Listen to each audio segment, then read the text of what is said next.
Hello दोस्तों, आज हम लीगल गवर्नेंस के इस सेगमेंट में बात करने वाले हैं आईपीसी की धारा 26 और 27 यानी भारतीय दंड संहिता की धारा 26 और 27 की। तो आईपीसी की धारा 26 है विश्वास करने का कारण, रीजन टू बिलीव, विश्वास का आधार, कारण, प्रूफ। यानी जो आईपीसी की धारा 26 है वो हमें बताती है, इस चीज को परिभाषित करती है कि विश्वास करने का कोई कारण होना चाहिए, आधार होना चाहिए, प्रूफ होना चाहिए।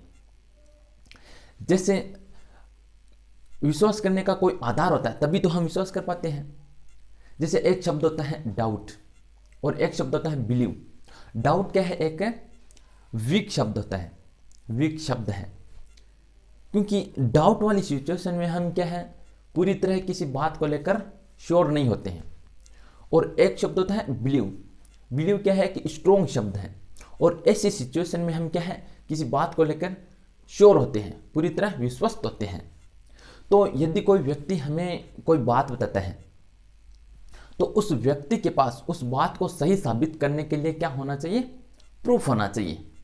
ठीक है, तो यही बात हमें बताती है आईपीसी की धारा 26, रीजन टू बिलीव। ठीक है, तो ये थी आईपीसी की धारा 26।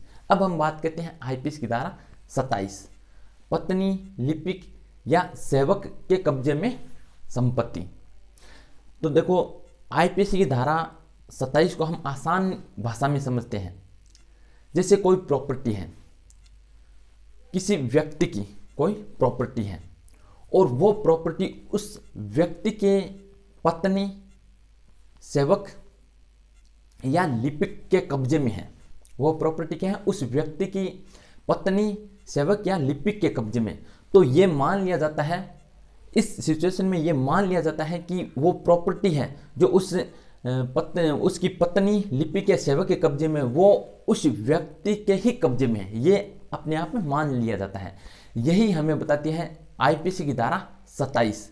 तो ऐसी सिचुएशन कभी आती है, ऐसा मैटर, ऐसा मामला यदि कभी आता है, तो सभी जगह पर यही परिभाषा जो हमें दी गई है आईपीसी की धारा 27 में, यही परिभाषा हर जगह पर लागू होगी।